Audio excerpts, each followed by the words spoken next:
Hi, I'm Leanne. I'm a lightworker and a mother to 3 special girls. I strive to continue learning, growing, and to collect new skills.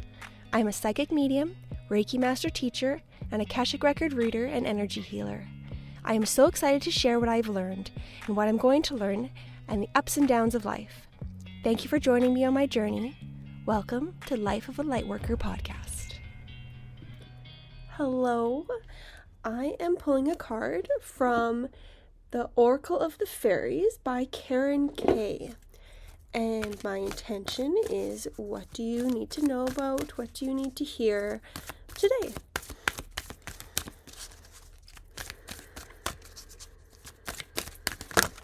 Oh, there we go. We got one card flying off. Let's go get it. It fell on the floor. It says, purity. Always trust in the purity of your heart. Look inside your heart, and within it, you will find the answers to your question. And reading from the book, unicorns are creatures of purity, and with this card, a unicorn joins the fairies to tell you that now is the time to tune into your heart. Whatever your question or situation, look into your own pure heart for the answers. Even if you doubt your ability, deep within, beyond ego and mind, a pure heart will reveal its deepest truth and wisdom. When you can fully trust the purity of your own heart's wisdom, you'll find any challenges in life can be approached with a gentle kindness and compassion for yourself as well as for others.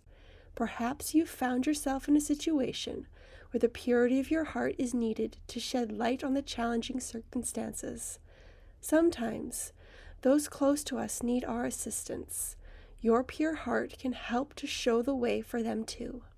This card may also be saying that you're becoming too tied up in your thoughts, but you can transfer that purity of your heart to your mind. The mind will always present a million questions, whereas the heart will always offer a single response. That love is the answer to everything. Know that you can be a flawed human with a pure heart. You don't need to be a saint to do this. I think in simple terms, this card is listening to your intuition over your head. Your head can be confusing, has so many possibilities, so many answers, so much busyness in the head, whereas the heart, it doesn't usually have as many answers. So following your heart, your intuition, your gut, and instead of listening to the busyness of your head. Okay, I'm going to pull another card.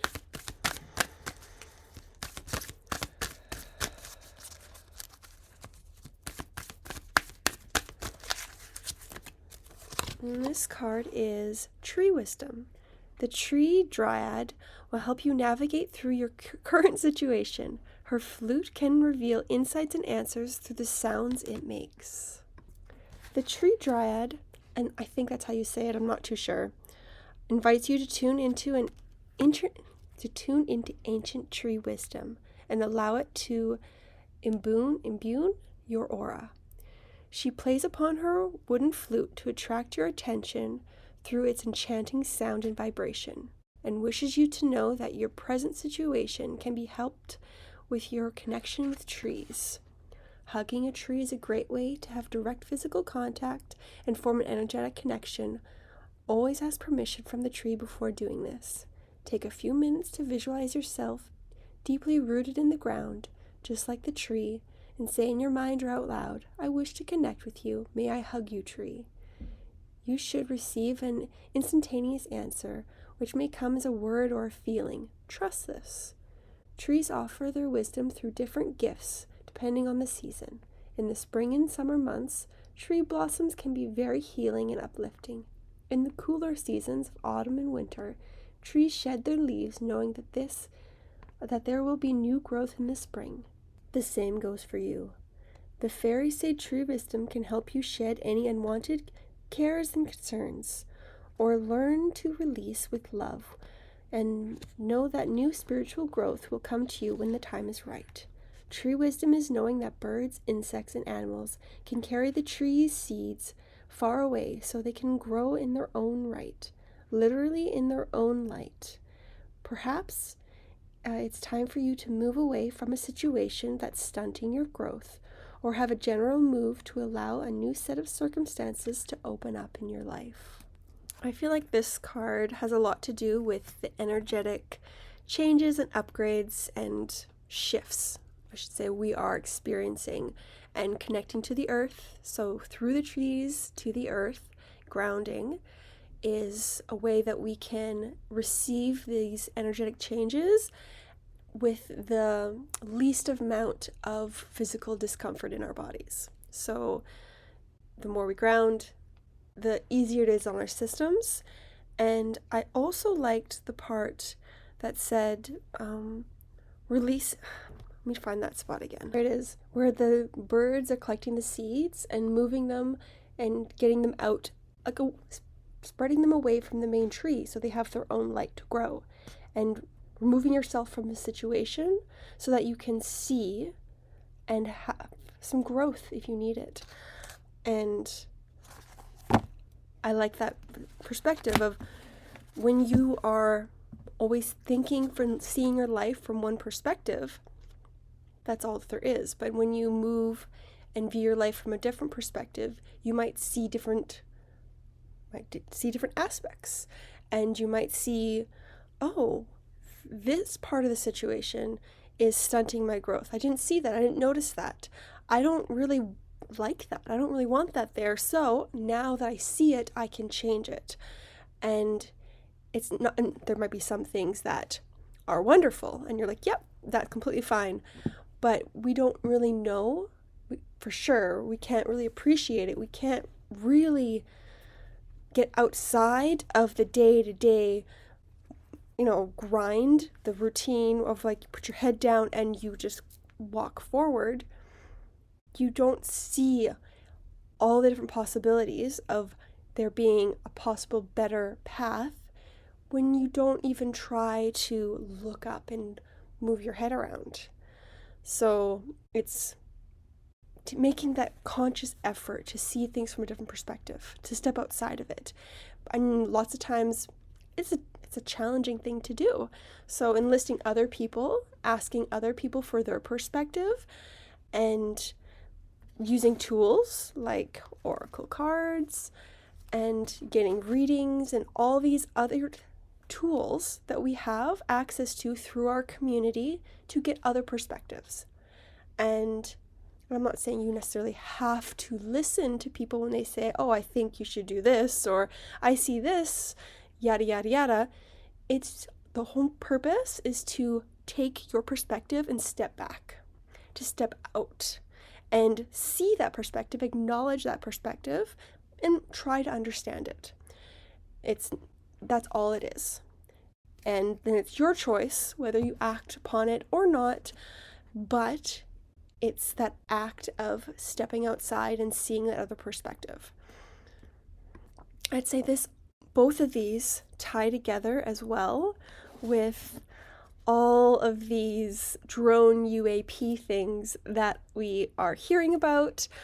And it's getting out of your head, listening to your heart, your intuition, and stepping outside of your perspective to see the other perspectives, to get a more full view. And it's going to be much easier to feel safe within yourself and find understanding when you can widen your perspective. So, because so many people are giving their perspective and so many things are contradicting, and it can be like, I don't know what to believe, because your heads are so busy. So go within your heart and ask yourself these questions you are asking other people, and feel how it feels in your body. What do you feel? What do you think? What is your gut telling you? And make note of that. Write it down, or maybe record it on a voice memo, just so you have some physical evidence of what you felt. So it's then another step of listening to yourself, acknowledging yourself, and trusting yourself. And it's okay to listen to all these other people's perspectives, because it broadens what you think could be possible.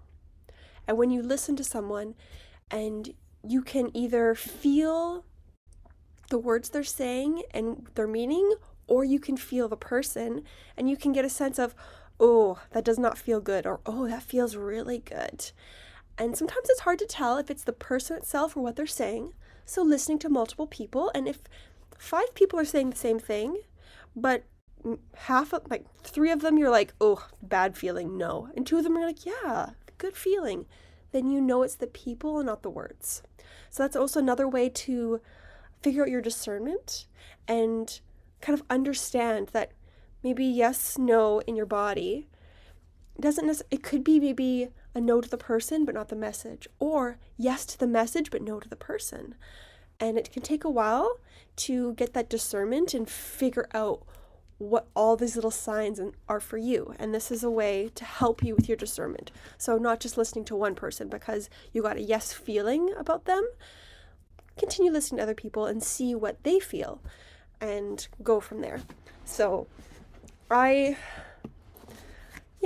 don't know if I will give my perspective and my feelings, because I really want you to explore your feelings and your perspective. But I will say that I am not scared. I don't feel fearful. I feel alert. I feel like I am noticing. I am paying attention. I am not obsessing. And I'm also, I feel like I'm in a holding pattern.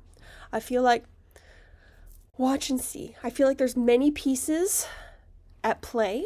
It's not just one thing that's going on. I feel like there's multiple pieces on the board, and I'm paying attention because some of them are more aligned with what I would want, and some are more aligned with maybe it doesn't feel very good for me. But nothing is set in stone, and it's just pieces moving on the board. So that's my vague what I'm feeling, but I hope that gives you a little bit of maybe calmness, because I feel that leaning into fear is not helpful for your body, for the world, nothing. So finding ways that you can be more at peace with it, or be more calm and feel safe. So if there's little things in your life that will help you feel more safe, then do it. But what one person, I'm just going to say an example, like some people are big into prepping, I'm not, but some of those people, it makes them feel safe, so do it. So me, I always have a little bit of something just because I grew up on a farm, and that's just how I've been raised and can't get out of that. So I do have some stuff. I wouldn't call myself a prepper, but some of the people that, if I have to go out and try to like get enough food for like a month, if it'd be stressful, then don't. If doing that makes them feel safe, then do it. It's all about feeling safe in your bodies. So do with that as you wish. But how we feel, to me, is the biggest piece, is the biggest key in how we affect what's happening. The realities that we choose, that we project into the world, because we all work together as a collective, and the energy that is at the highest percentage is what's going to play out. So if we are calm and we are not in fear, then we won't get a fearful response. Or if something fearful happens, we can react with it way better. It's just better for our systems if we have a more calm approach. And I really don't feel that it's going to be a super fearful event happening. I feel like it's propaganda. To me, I'm going into detail, but it's the wanting to instill fear more so than something that's actually fearful. Does that make sense? It feels kind of like an illusion of seeing what can be, what we, the collective, can create with our emotions. And can other people, other beings, other things invoke reality based on the emotions that we feel as a collective? I feel like that's kind of part of what it is. But there's lots of little layers, lots of little pieces. That's just one thing that seems to be at the forefront at this exact moment. So let me see if there's another card in here that would be helpful for us. Fairy spotting. It's time to go fairy spotting. It's said that seeing is believing, but in fact the opposite is true. Believing is seeing. Okay, I don't need to read the description of this. This is exactly what I was saying. Believing is seeing. There. We create the reality, and the reality gets created more strongly and quicker when there's multiple people involved, and when there's a whole world involved, it goes even faster, more strongly, more believably, I should say. Okay. If you have any questions, please reach out. I would love to hear from you. My website is spruceenergyhealing.com. If you are interested in a one-on-one reading, I have Zoom readings that are 45 minutes and 60 minutes long, and I also have Q&A email readings available too, the Flash Insight reading. So I would love to meet you and feel your energy in person. I hope you have a wonderful day, and I don't know if I'm going to do another recording before Christmas or not. I'll probably do my my next year prediction card pull episode, and that'll usually be around New Year's. So we'll see if it happens either next week or the week after. I'm kind of flying by the seat of my pants because I'll have the kids home for 2 weeks. But have a great day, and I hope you find some peace, some safety, and deeply ground into the earth, because grounding into the earth really helps my peace. And I hope it does that for you as well. Have a great day, have a great week, and I will talk to you next time.